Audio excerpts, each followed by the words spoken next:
मैं इस समय उसी जगह पे खड़ा हूँ और जब ये पूरा संवाद हो रहा था तो मैं यहाँ पर मौजूद था। मैंने पूरा संवाद वो सुना है आरएसएस प्रमुख का, जो उन्होंने स्कूल के बच्चों के साथ किया है, युवाओं के साथ आज किया है।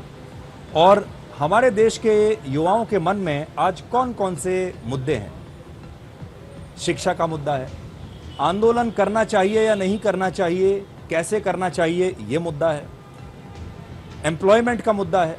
यहां तक कि आज संघ प्रमुख ने एलजीबीटी यानी सेम सेक्स मैरिज, इसके बारे में भी बात की है। क्लाइमेट चेंज के बारे में उन्होंने बात की है। इसके अलावा उन्होंने आरक्षण के बारे में भी, आज रिजर्वेशन के बारे में भी कहा है। उन्होंने कहा कि सिर्फ सरकार के भरोसे पूरी शिक्षा व्यवस्था को आप नहीं छोड़ सकते। मैं एक एक करके अब आपको उनके सारे पॉइंट्स बताता हूं जो उन्होंने कहा है। मैंने वो सारी चीजें लिखी हैं। वो ये कहते हैं कि आज हमारी जो जेन ज़ी है ये पहले के मुकाबले कहीं ज्यादा ईमानदार है। उन्होंने ये भी कहा कि संवाद होना चाहिए था, जब संवाद नहीं हुआ इसीलिए तो आंदोलन की नौबत आई। उन्होंने फिर ये कहा कि इस प्रोटेस्ट का जो कारण है ये जेन्युइन है। वो कहते हैं कि मैं जेन ज़ी पर विश्वास करता हूं, मुझे जेन ज़ी पर पूरा भरोसा है कि हमारी जेन ज़ी के जो लोग हैं ये सही बात करेंगे, गलत काम नहीं करेंगे। इसके बाद वो कहते हैं कि शिक्षा जो है हमारे देश में वो कोई बिजनेस नहीं है, ये हमारी बेसिक नीड है और इसमें सरकार और समाज को मिलकर कोशिश करनी चाहिए। एजुकेशन का जो हमारा इंफ्रास्ट्रक्चर है उसे ठीक करने के लिए, स्कूलों में ज़्यादा सुविधाएं हों, एक एक करके। तो ये सारे उनके जो पॉइंट्स थे, अब हम उन सब को एक एक करके डिकोड करेंगे। तो जो मैंने आपको बताया, पहले उन्होंने कहा कि जेन ज़ी के जो बच्चे हैं ये बहुत ईमानदार हैं, ये सबसे बड़े देशभक्त हैं, मैं इन्हें एंटी नेशनल नहीं मानता, संवाद होना चाहिए था इनके साथ। और वो ये भी कहते हैं कि जो प्रोटेस्ट का कारण है वो जेन्युइन है। अब देखिए उन्होंने दूसरी बात जो कही है वो क्या कही है।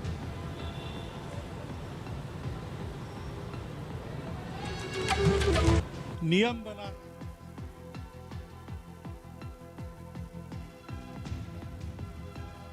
जब एटीट्यूड बदले तो कानून तो बहुत बने हैं, उनका क्या हो रहा है, तो समाज माने तब कानून चलता है। तो आपने बताया कि रोल मॉडल वैसे है, रोल मॉडल तो पहले पीढ़ी के, वो वैसे है, तो रोल मॉडल को बदलना पड़ेगा अपने आप को, है ना। हम एक, जैसे सोशल मीडिया पर एक मैं इकॉन हूँ, तो मुझे ये एहसास चाहिए कि मेरे कारण 10 लाख लोग अनुकरण करते हैं मैं जो करता हूँ उसका, तो मेरी रिस्पॉन्सिबिलिटी हो गई कि 10 लाख लोग मेरे पीछे चल के गड्ढे में न जाए, इतना तो मुझे देखना है। ये विवेक चाहिए। सोशल मीडिया में अभी तो टेक्नोलॉजी ऐसी है कि मेरे आपके चित्र बना पर भी हमारे मुंह में शब्द डालकर आवाज सहित सब बातें वैसी ही करके दिखा सकते हैं, फेक वीडियोस वगैरह आते हैं। तो कुछ डिसिप्लिन हमको, self impose discipline about the media, ये करनी पड़ेगी। जैन जी वगैरह उनमें ये विवेक उत्पन्न हो क्या करना कैसे करना, ऐसा उसके पहले की जनरेशन हम लोगों को रहना पड़ेगा। उसके बाद अगर ये डिसिप्लिन वगैरह लागू होती है तो वो काम करेगी, नहीं तो फिर किसी बात को बैन करो आप तो 2 नंबर के मार्केट में चली जाती है और ज़्यादा जोर से चलती है। ये नहीं होना चाहिए। इसलिए इसका उत्तर देना है तो पूरे समाज को ऐसा उत्तर देना पड़ेगा, सरकार सहित, तभी ये काम। इसके बाद जो बड़ा मुद्दा था वो था शिक्षा का। हमारी शिक्षा व्यवस्था को हम कैसे ठीक करें, कैसे एजुकेशन के मामले में रिफॉर्म्स हम लेकर आएँ, नए कदम उठाएं। हमारे यहाँ इंफ्रास्ट्रक्चर जो स्कूलों का है, कॉलेज का है, वो इतना ख़राब है। इसके बारे में उनसे सवाल पूछा गया और उनका ये कहना था कि देखिए भारत में शिक्षा बिजनेस नहीं है, शिक्षा एक बुनियादी ज़रूरत है, लेकिन सब कुछ अगर आप सरकार पर डाल देंगे तो वो भी ठीक नहीं है। तो इस पर उनका जो सुझाव था वो ये था कि समाज को और सरकार को मिलकर कोशिश करनी चाहिए और एजुकेशन के इंफ्रास्ट्रक्चर को उसके बाद ठीक करना चाहिए। तो जो शिक्षा है इसे सिर्फ एक व्यवसाय मानना गलत होगा। देखिए उन्होंने क्या कहा।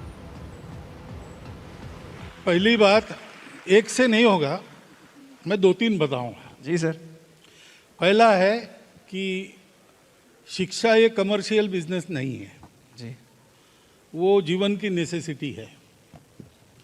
इसलिए शिक्षा सर्वसुलभ हो, सबको मिले, ऐसा उसका स्ट्रक्चर करना चाहिए।